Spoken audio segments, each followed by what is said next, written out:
काय गडबड या जगात आहे? हिंदी मुसलमानी त्यात मराठी जाणं आहे की जगामध्ये काय चाललेलं आहे? सांगण्यात मी काय अर्थ राहिलो नाही, बोलण्यात मी काय अर्थ नाही. तुम्हाला आम्ही संगत फक्त करायचं, चक्कर फिरवायचं आणि त्यात मडकं कुठलं तयार करायचं का गांधीजी तयार करायची विचार करायचं. तुम्हाला जे काय करायचं आहे ते तुम्ही करायचं. त्या लवणात संगत आहे म्हटलं काम तुमचं आहे. मला 2 वर्षे आम्ही मला गावात येऊन निश्चित घातली. मला 2 वर्षे अजून मी तुम्हाला त्याचं काय कळलं म्हटलं लई मोठा अवघड काम, लई मोठा अवघड काम. अवघड गुरुचे लहान मोठे कठीण कठीण लई रान कठीण आहे. अवघड ज्याला सुख शोधून महाराज धावले तो स्वरूप महाराज यायला तयार होतो. आम्हाला संगत सोडून चुकून जाणार नाही. 25 वर्ष उद्धार झाला नाही महाराज. आता माझा उद्धार होतो. महाराजच्या टायमाला बघ जाऊन उद्धार होतो आणि उद्धार दूर करत असतो. एवढं तुम्हाला किती जर मी कळकळून सांगितलं, किती जरी काय तोंडावर हात मारून सांगितलं, तुमच्यामध्ये काय फरक पडायला दिसत मला काय नाही. 2 वर्षात बघितलं काय पडेल. काय करायला पाहिजे हे तुम्ही ठरवायला पाहिजे. रक्त ठरवायला पाहिजे. एक माणूस तुम्ही 10 बायका आहे महाराज, पुढच्या वेळेला 10 बायका येत आहेत. भांगलायला 250 रुपये मात्र 40 बाई तयार होते मला. अहो ह्याच्यापेक्षा लई करून बाकी याच्यामध्ये आहे महाराज. तुम्ही नुसता जरा संगतला येऊन बघा, महिनाभर नुसता येऊन बघा, नुसता यायचं, नुसता या, नुसता संगत आश्चर्याने सांगा या नुसता संगत. आपण काय घेतोय, मी बाई सांगते माझ्या मागे 2-3 याला काय अर्थ राहत नाही. या आपली संगत आहे. आपण काय करायला पाहिजे, तुम्ही मनानं तुमचं मन आलाय पाहिजे. मग मी सांगून याचा काय उपयोग होणार नाही. तुमचं मन आलाय पाहिजे. गेल्या वेळेला माझा 65 माणसं होती मला, कारण 20 लोक बाहेरचे आहेत. त्याला 62 आहे. आपलं टार्गेट 40-45च्या वर काय होईल. काय तर करायला पाहिजे. मला पण माहित आहे कामाचं टाईम आहे, सगळ्या गोष्टी बरोबर आहेत. मी सांगतोय तसं म्हणून चालणार नाही. तुमचं बी काम आहे मला, तुमचं जसं काम आहे तसं माझं पण काम आहे मला. या सगळ्यांनी संगत करूया. प्यार से कहिए प्रेमाने बोला. कळवळ आहे महाराज, कारण की महाराज म्हणून सांगतात की सासमध्ये ज्ञानेश्वर महाराज पण म्हणतात की एक वेळा उदाहरण दीजिए मग त्या सुखाचं पात्र होईल. हे प्रतिज्ञा उत्तर माझे उघड आहे का शासनाची. तर या अभ्यास निवेदन दिलं होतं शासनाची.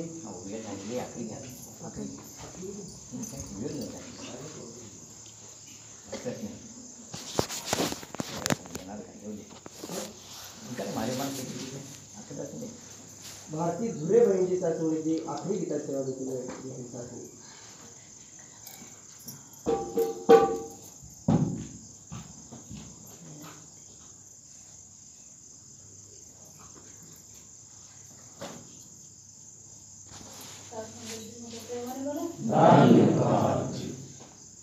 छंद नाही नामाचा, छंद नाही नामाचा, देह काय कामाचा. छंद नाही नामाचा, देह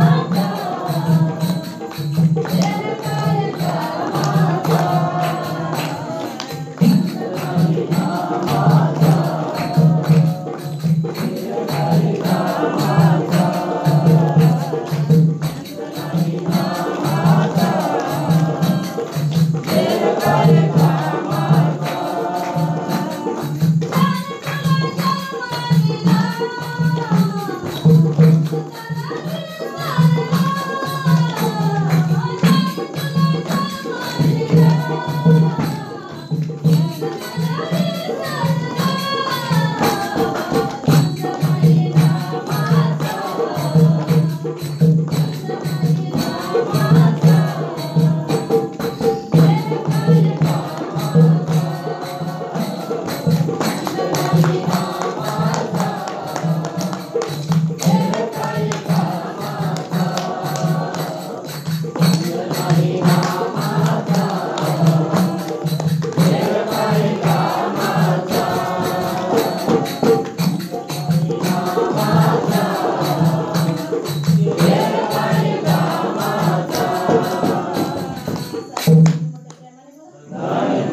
त्या मंगलाचरण होऊन सासंगती स्वयंस्थित गौरवी त्या सासंगती हे समर्थ परमात्मा हे निर्गुण निरंकार तू करता है जगत का तू सबका आधार कण कण में है बसया तेरा रूप अपार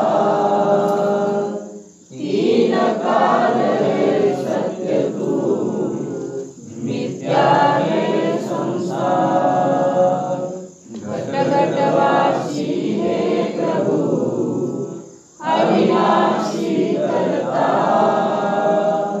दया से तेरी हो सकी भवसागर से पार निराकार साकार तू जग के पालनहार है अनंत महिमा तेरी दाता परमपार परम पिता परमात्मा सब तेरी संतान भला करो सबका प्रभु सबका हो कल्याण भला करो सबका प्रभु सबका हो कल्याण आश्रय तव आधार तुझाची तन मन ओवाळीन माझे म्हणे अवतार गाईन जाता आठ प्रहर गुण गान तुझे होत नसे जो वर्तव आज्ञा पुन्हा चालणे शक्य नसे काही न करू शके अवतार तव इच्छेने होत असे काही न करू शके अवतार तव इच्छेने होत असे सद्गुरु माता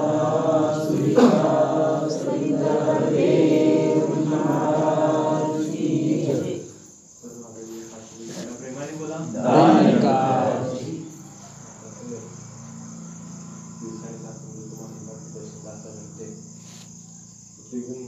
खूप दिवसातून आली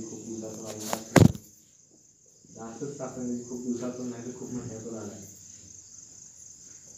या सासंगत बऱ्याच गोष्टीवर सासंगती महात्माजींनी फोकस केला की संसार सासंगत जी माया आहे त्यात गुंतत जाते तुम्ही सासंगती स्वतःला पतन म्हणलं सासंगती अशी दोरी सासंगती भगवंताच्या हातात दिली कोणी सासंगत संसार सोडला सासंगत मात्र येताना म्हणत होती की संसार कुठे ठेवला महाराज अंगणात सासंगत संतांची चर्चा चालली होती येताना पण ज्या ज्या वेळी सासंगती जिथं जिथं संतांचा संघ मिळतोय ना तिथंच आपला वेळ येतो सांगत होते ना की तुम्हाला सांगून सांगू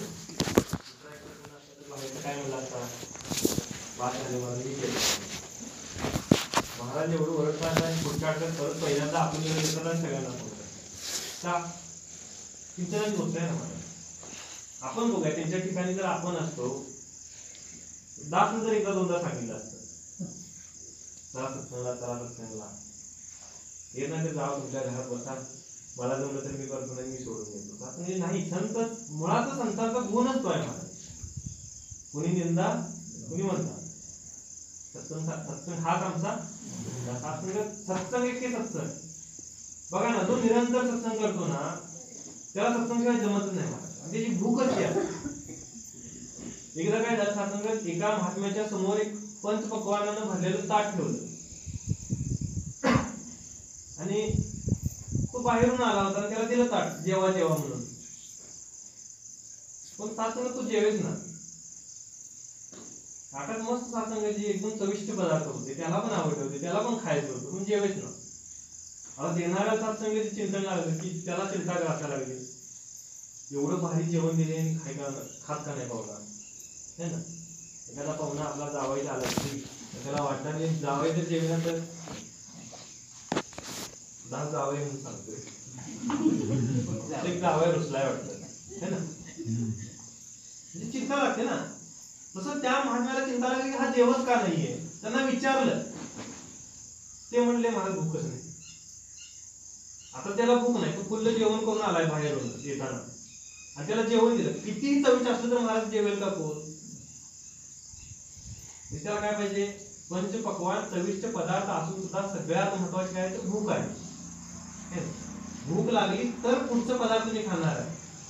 किती मला स्वतःला आवडते. मला लाडू आपल्याला आवडते, आपण आवडते म्हणून एखादा लाडू खाल्ला, परत तुम्हाला 10 लाडू दिले, खाल का तुम्ही?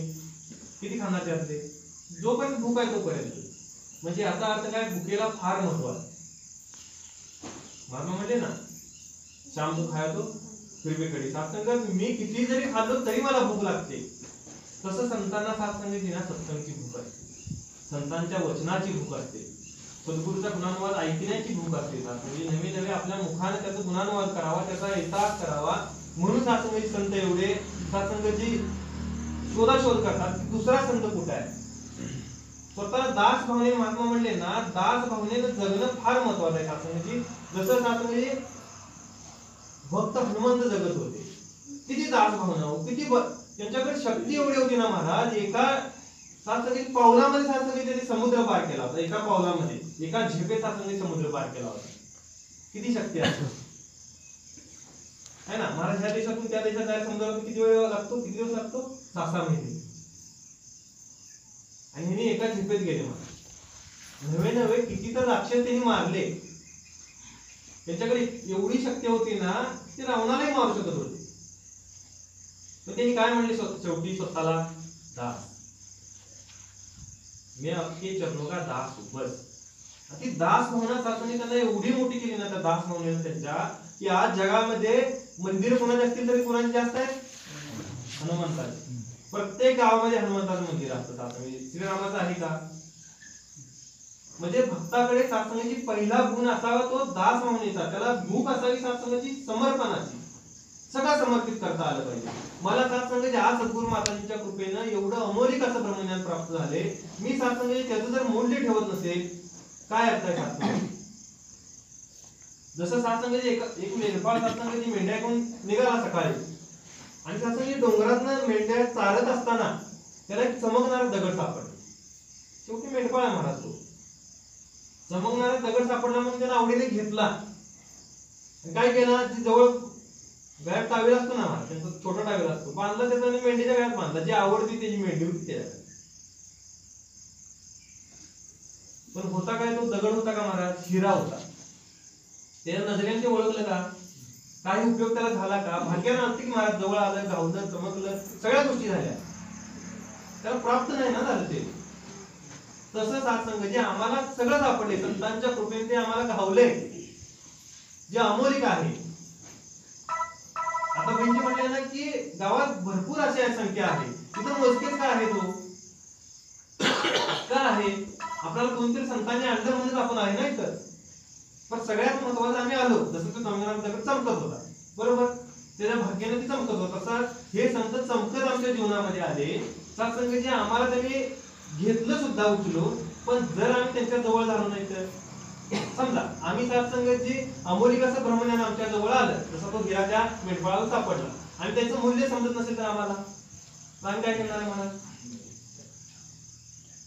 कधी ते ब्रह्मज्ञान सत्संग आमच्यापासून दूर जाईल हे आम्हाला कळणार नाही. आणि आम्हाला काय वाटेल महाराज, आम्ही भ्रमात कोणत्या नाही, ब्रह्मज्ञान घेतले आणि आम्ही मुक्त झालो महाराज. नाहीये. ज्यावेळी ब्रह्मज्ञान दिलं ना, त्यावेळी सत्संगात महात्मा म्हणले आता की सगळं काढून घेतलं.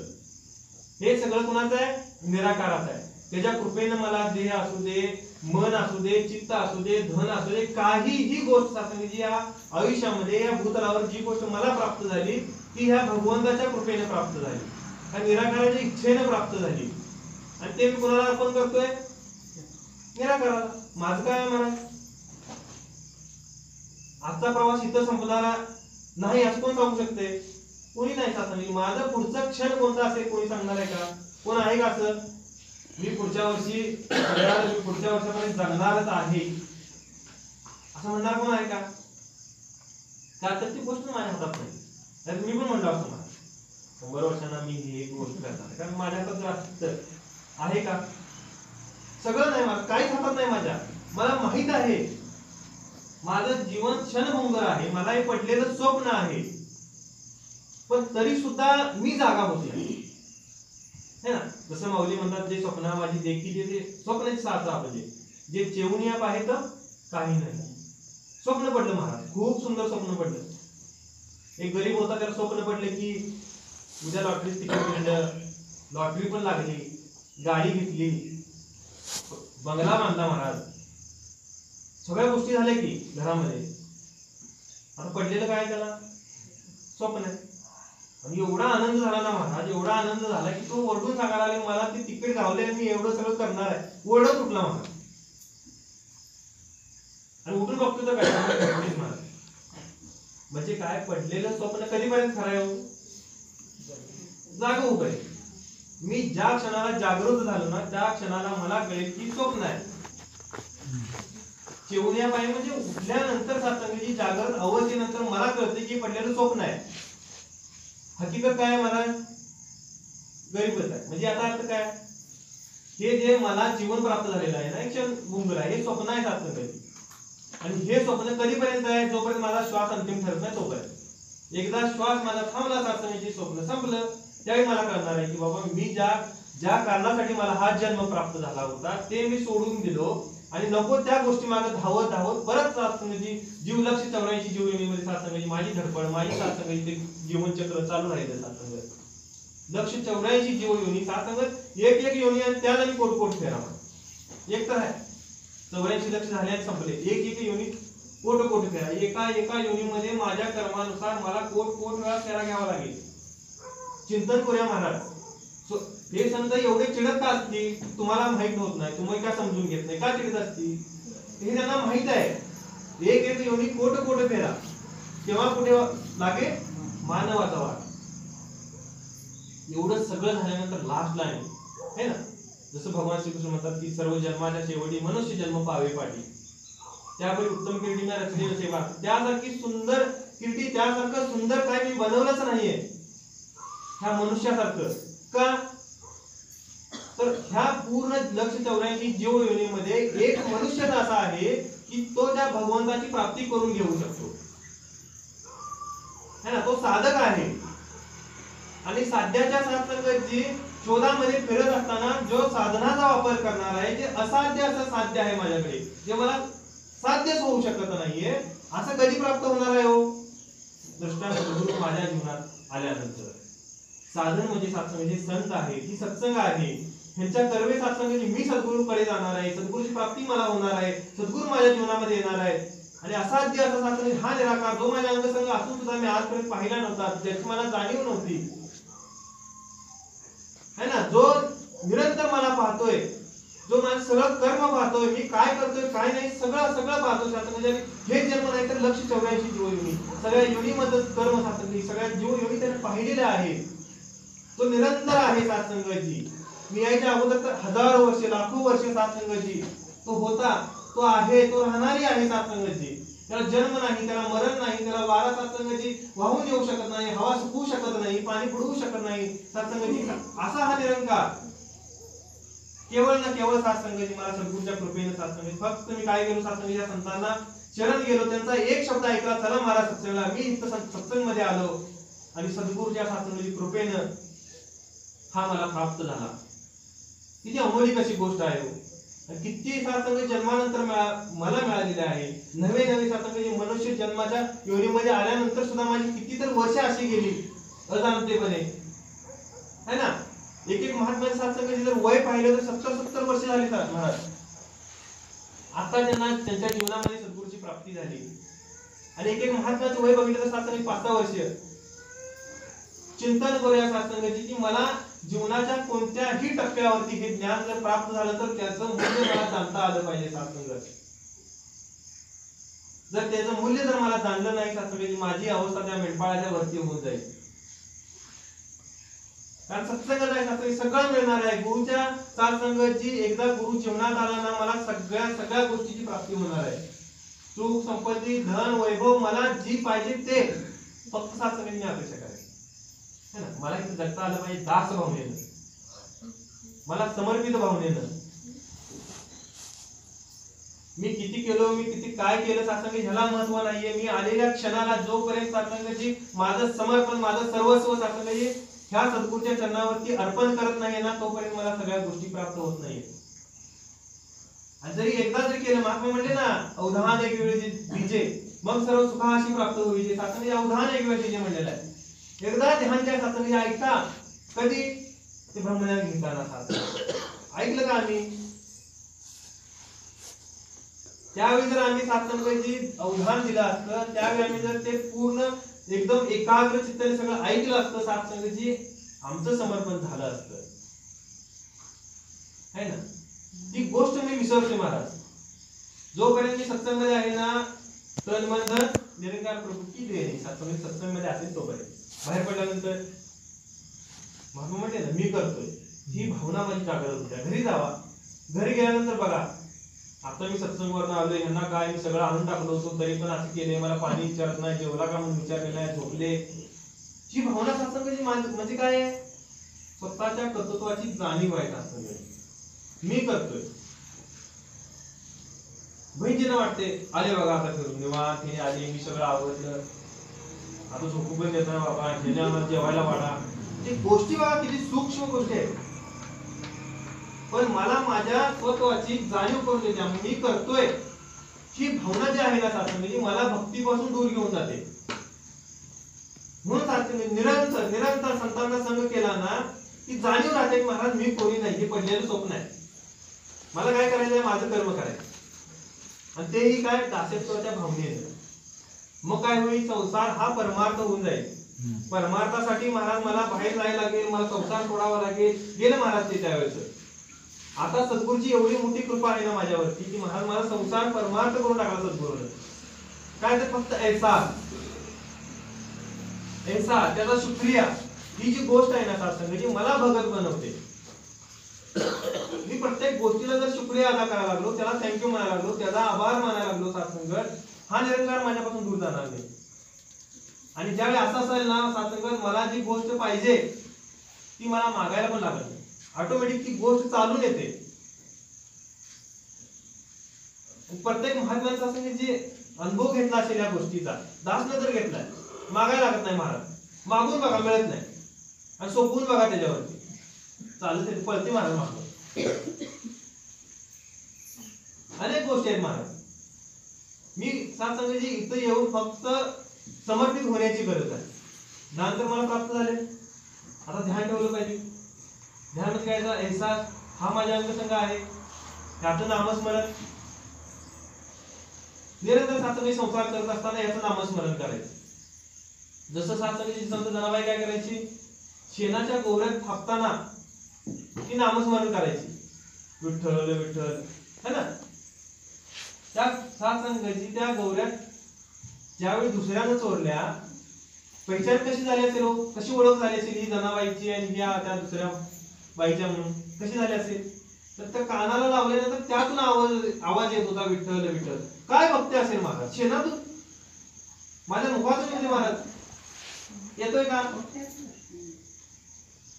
चिंतनाची गोष्ट आहे महाराज. मी भक्त असलेल्या भक्त सत्संगाची आव आणतोय. महात्मा म्हणले, दास येताना बोलत होता की असं आपण काही करत नाही बरं का, मला वाटतंय मी तेवढा प्रवास करून आलो, मी माझे पैसे खर्च करून आलो, काही नाही महाराज, कुणाचाही आहे त्यानं दिलेला म्हणून येतोय मी.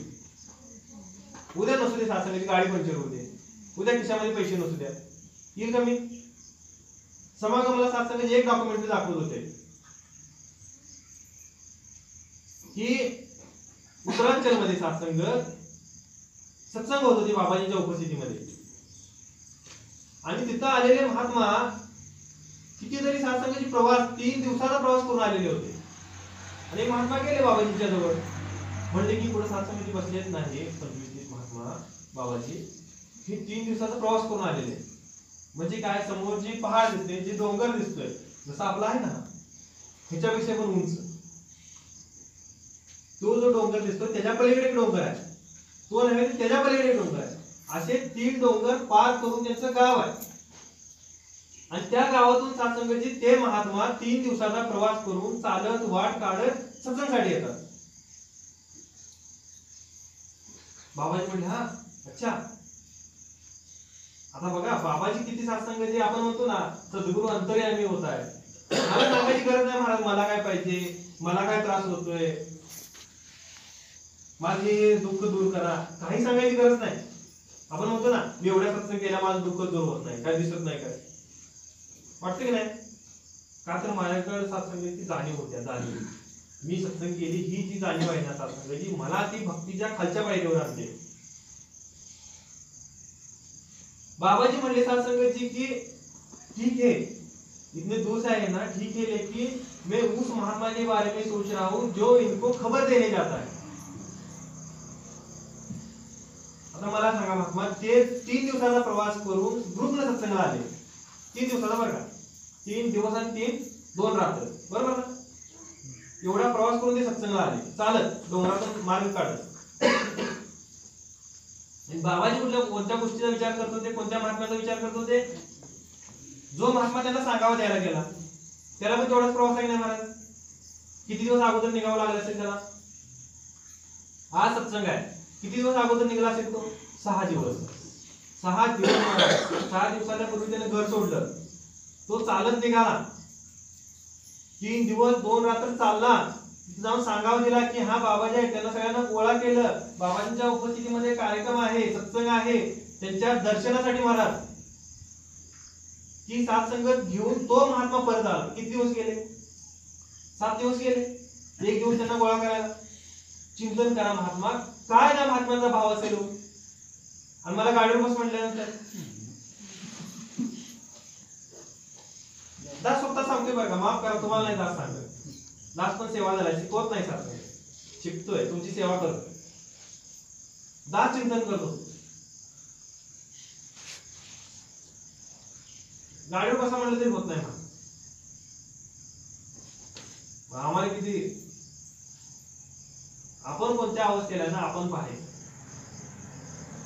माझी भावना जर इथं बनत नसेल ना म्हणजे तर मला ती भूक नाहीये. तिथं आल्यानंतर ऑटोमॅटिक मला जर भूक असेल ना बनते भावना, भूक लागू देते. मला परमार्थ करायचा आहे, मला या सद्गुरूच्या सत्संगाची दर्शन करायचं आहे, सद्गुरूच्या दर्शनाला जायचं आहे, संतांचं वचन श्रवण करायचं आहे. संत जे सांगतात माझ्यासाठी सांगतात, माझ्या कल्याणासाठी सांगतात.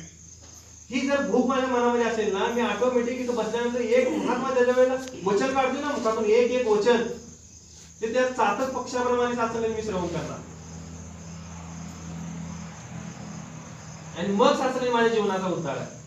असा नाही मी आलो सत्संगाला गेलतो की महाराज 4 सत्संग गेल्या महाराजांच्या गाडीवर बसून. कधी महाराज गाडीवरून घरात आले आणि ते पण थांबा की महाराज अजून एक 10 मिनिट.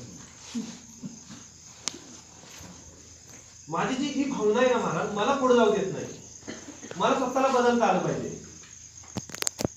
आणि जोपर्यंत असेल मी स्वतःला बदलणार नाही ना तोपर्यंत माझ्या भक्तीची सुरुवात नाही. मला जर सुरुवात करायची असेल, मला सत्संगाची मला मोक्ष मुक्तीची प्राप्ती करायची असेल तर ह्या गोष्टी कराव्याच लागेल. नाही तर परत आहे महाराज 184 जीववेणी. चिंतन करूया महाराज. सद्गुरू मातांची खूप म्हणजे खूप कृपा आहे महाराज. आपण ह्या तोंडानं सत्संगाची वर्णनही करू शकत नाही, एवढी मोठी कृपा आहे. फक्त सत्संगाची कळायला पाहिजे. फार अमोलिकाची सत्संग आहे महाराज, फार अमोलिका संतांचा सहवास आहे. मला सत्संगाची जरूर ते दिसतात. ते काय आमच्या ज्या ती माणसंच आहेत की रोजच्या व्यवहारातली नाही महाराज. एकदा गुरुच्या चष्म्याने बघा, गुरुच्या ज्ञानाच्या चष्म्याने बघा, मला मग तो संत दिसेल. मला त्यांचं वचन सत्संगाची गुरुचं वचन दिसेल. नाही एकदा आल्यानंतर सत्संगाची वेचायचं. मला काय पाहिजे वेचा ना. एखादा महात्मा सहज म्हणला की प्रेमाने बोला, सत्संग चिंतन करायचं. मी प्रेमाने बोलतोय का? मला प्रेमाने बोलायचं आहे. ते वचन मी सत्संगाची झेलायचं आहे. किती मग समोरचा चिडवते. आपण जर प्रेमाने बोललो तर तो समोरचा शांत होणार आहे ना. म्हणजे संतांचं एक वचन सत्संगाची जीवन पलटी करते, जीवन पालटून टाकते. म्हणून या दया करा, कृपा करा. सत्संगात मलाही तो वचन श्रवण करायचे आहे, वेचायचे आहे. दया, क्षमा, शांती, सत्संगाची हे गोष्टी कधी शिकणार आहे? संतांच्या मध्ये राहिल्यानंतर. बाहेर गेल्यानंतर बघा महाराज ग्रुप मध्ये 4 पोरांचा बघा है ना. ज्यावेळी सत्संगाची आता महात्मा म्हणले ना फिरायला भरपूर अजून पण एक ग्रुप आला होता महाराज. आणि तू दुसऱ्याला सातसंगती खवळत होता, त्यांच्या अंगावर गेले होते का? तू तुम्हाला कटका मारला, तू माझ्या गाडीचा कटका मारला का? सांगत नाही मला हे वेचताच आलं नाही. आपण सातसंगती वेचायचं आहे, मला येऊन सातसंगती करायचं म्हणजे करायचं. ही जी गोष्ट असेल ना, सत्संग वो है ना होता है जिसमें देख कर भगत खुद को संवारता है. मला स्वतःला सातसंगती सावरायचं आहे, मला घडवायचं आहे. कसं? इथं आल्यानंतर संतांच्या मधले गुण घ्यायचे. जे जे संत सांगतात ना ते माझ्यासाठी आहे म्हणून ही जर भावना फक्त घेऊन बसलो ना, ती सत्संग माझ्या त्या दिवसाची झाली महाराज, ती सत्संग झाली. नसेल तर माझे सातसंगती फेराच आहे. म्हणून या दया करा, कृपा करा महाराज. महात्मा म्हणले जागाला येऊ नका, फक्त चिंतन करा महाराज की मला काय करायचं. महात्मा तर सांगत होते एवढे चिडून चिडून, पण मी काय केले? मी त्या गोष्टी शिकल्या का, घेतल्या का? मला फक्त कानाला गोड वाटते म्हणून 2 तास बसायचंय का महाराज? 2 तास फक्त कानाला गोड वाटते म्हणून जर मी बसलो सत्संग होईल का? होईल, जरूर होईल. सत्संग तुमची सत्संग होईल, तुमच्या पुण्यामध्ये भर पडेल, वाया नाही जाणार महाराज. एक क्षण जरी मी सत्संगमध्ये बसलो ना, माझा क्षण वाया जात नाही. तो एक क्षण गुरुच्या दरबारात सेवा केलेली वाया जात नाही. सत्संग मी कुठं आहे, मी काय करायचं आहे, मी काय करायला हवं, काय केल्यानंतर माझं कल्याण होणार आहे, ही जाणीव जर मनामध्ये असेल ना, तो क्षण सुद्धा मी सोन्याचा करेल है ना. बऱ्याच वेळा सत्संगाचे महात्माचे उदाहरण ठेवलं असेल त्या चोऱ्याचं है ना. जो चोरी करतोय संत त्या सत्संगमध्ये आल्यानंतर काय झालं, कसा वाचला आहे ना, ते परत परत दास सांगणार नाही. एक एक वचन सातसंगाची संतांचं माझं जीवन पाडून टाकत असेल तर सातसंगाची मी किती सातसंगी अद्भुत, किती सातसंगाची कानाचं सातसंगाची एकदम असं सगळं चित्त मन ध्यान एकाग्र करून ऐकलं पाहिजे. तिथं बसल्यानंतर सातसंगाची माझं लक्ष कुठं पाहिजे, चित्त मन ध्यान कुठं पाहिजे. इथं बसलोय मी जरूर सत्संगमध्ये आणि माझं मन सातसंगाची घरामध्ये. पाऊस येईल का, मी बाहेर काय भिजेल का? दास काय सांगतोय, एक एक गोष्टी ना सूक्ष्म गोष्टी असतात, पण मला त्या गोष्टी बऱ्याच दूर घेऊन जातात, सत्संग पासून दूर घेऊन जातात. मग ते माझं मन असू दे, माझं ध्यान असू दे, सातसंग माझं शरीर असू दे, सत्संग पासून दूर घेऊन जातात. म्हणून या दया करा, कृपा करा. सातसंग वेळ तर झालेली आहे, पण या सद्गुरूची एवढी मोठी कृपा आहे की मला योग्य वेळेमध्ये हे ब्रह्मज्ञान प्राप्त झाले. योग्य वेळेमध्ये सातसंगी संतांचा सातसंगाची सहवास भेटलाय. फक्त त्याचं सातसंगाची मूल्य जाणून घेऊया. तो जो हिरा सापडलाय ना सातसंगाची, त्याचं सातसंगाच्या जीवनामध्ये त्या गोष्टीचा जी अमौलिक गोष्ट आहे ना, ती सापडल्यानंतर तेवढी जपायला पण लागते. सातसंग त्याला जपायला लागतं, ठेवावं लागतं. नाही कोण घेऊन जाते हे पण मला कळणार नाहीये. म्हणून या दया करा, कृपा करा. अमौलिक अशी गोष्ट प्राप्त झालेली आहे, अमौलिक असं सातसंगाचं ज्ञान ब्रह्मज्ञान प्राप्त झालेलं आहे. हा देव सातसंगाची प्राप्त झालेला आहे केवळ केवळ सद्गुरूच्या कृपेनं. असा सद्गुरू सातसंगाची माझ्या नगरीमध्ये येतोय, माझ्या सांगली नगरीमध्ये येतोय. मी सातसंगाची आत्तापासूनच तो प्रयास करायचा आहे. महात्मा म्हणले ना, एक एक महात्मा, मी सातसंगाची 10 महात्म्यांना सांगायचंय की महात्माजी सत्संगाला जायचंय, आपल्याला सद्गुरूच्या दर्शनाला जायचंय. जे आम्हाला सुख प्राप्त होते, जे इथं आल्यानंतर मला समाधानाची प्राप्ती होते, ते तुम्हालाही प्राप्त होऊ द्या, तुम्हाला त्या सुखाची प्राप्ती होऊ द्या. बघा बाहेर जाऊन संसारामध्ये बघा महाराज, एखाद्याला जर काय तर सापडलं ना, तर दुसऱ्याला सांगत नाही महाराज. एखाद्याला चांगला ढबूचा पडी होते आहे ना महाराज, ते दुसऱ्याला 100 शेतकरी झाले त्याकडे काय फॉर्म्युला वापरला सांगायचं, सांगतात का ते? पण संत काय करतात माहितीये का, एवढं अमोलिक अशी दात प्राप्त होऊन सुद्धा संत म्हणतात की या तुम्ही या तुमच्याही जीवनाचं सोनं होऊ द्या. समजून घ्या महाराज, संत हे सगळं सातसंगाची जाणत असतात. सगळे आम्हाला सातसंगाचे आमचे जीवन पलटून टाकायला आलेले आहेत. फक्त सातसंगाची गरज आहे त्यांचं ऐकण्याचं, त्यांचं श्रवण करण्याचं सातसंगाची. म्हणून या निरंतर सत्संग करूया. सद्गुरू माताजींच्या कृपेने आम्हाला अमोलिक असं ब्रह्मज्ञान प्राप्त झालेलं आहे. त्याची सातसंगाची जाणीव ठेवूया, त्याचा एहसास ठेवूया, निरंतर नामस्मरण करूया, जे आम्हाला सद्गुरूच्या कृपेने प्राप्त झालेलं आहे. म्हणून या सातसंग दासलाही आशीर्वाद आहे की दास तुम्हाला सांगण्यासाठी नाही आला सातसंगाची, फक्त दास येतोय स्वतःला सातसंगाची सावरण्यासाठी, आवरण्यासाठी. दासची बरंच चुकतोय सातसंग. असं नाही की दास काय एकदम शहाणा आहे, महात्मा म्हणले तसं काही नाही. सातसंगाची दास चुकीचा पुतळाच आहे. तुमच्या चरणा संतांची चरणधूळ आहे. फक्त तुमच्या संतांचे चरणधूळ मिळत राहावं, तुमच्या संतांचं चरण सातसंगाची कायम तुमच्या संतांच्या चरणाची सेवा करता यावी है ना. हाच एक भाव द्या सातसंगाची. आणि निरंतर सातसंगाची ज्या गोष्टीचा जिक्र झाला, समर्पण, दासत्व, सातसंगाची निरंतर ती भावना मनामध्ये रुजावी की सातसंगाची हे माझं नाही, हे तुझं आहे, तू दिलेलं आहे. आणि सातसंगाची असं करत करत सातसंगाची जीवन कटावं. जसं सातसंगाची सद्गुरू माताजींना अपेक्षित आहे तसं जीवन सातसंगाची दासही घडावा. हा आशीर्वाद तुम्ही द्या सातसंगाची. सद्गुरू माता दीक्षा सविंदर हरदेव जी महाराज की जय. प्रेमाने बोला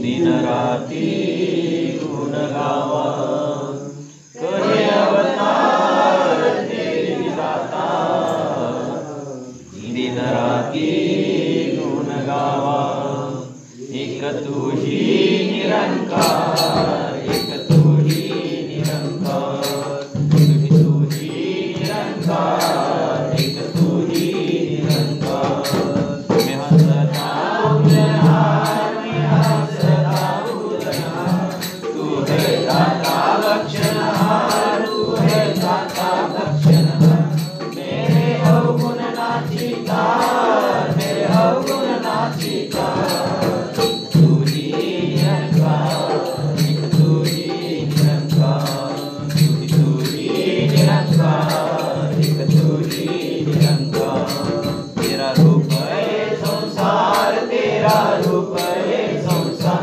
सबदा भला करो करता सबदा भला करो करता मेरी मन है दाता मेरी मन है दाता तुझी निरंकार एक तुझी निरंकार तुझी निरंकार एक तुझी निरंकार मेरा डोले ना इतबार मेरा डोले ना इतबार बख्शो श्रद्धा भक्ति प्यार बख्शो श्रद्धा भक्ति प्यार रामय संतो दा सत्कार रामय संतो दा सत्कार तुझी निरंकार एक तुझी निरंकार तुझी निरंकार एक तुझी निरंकार सद्गुरु माता शिक्षा सविंद्र हरदेव जी महाराज की जय सत्कार राहून गेला ज्या परिवाराने आज आपल्या प्रसादाची व्यवस्था केलेली आहे तो गर्दी परिवार सद्गुरु स्वरूप माऊलींचा सत्कार करते सद्गुरु माता शिक्षा सविंद्र हरदेव जी महाराज की जय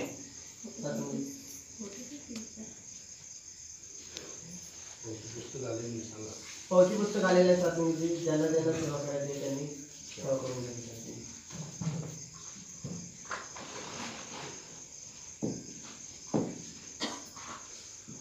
सगळ्यांची महत्व सांगितलं.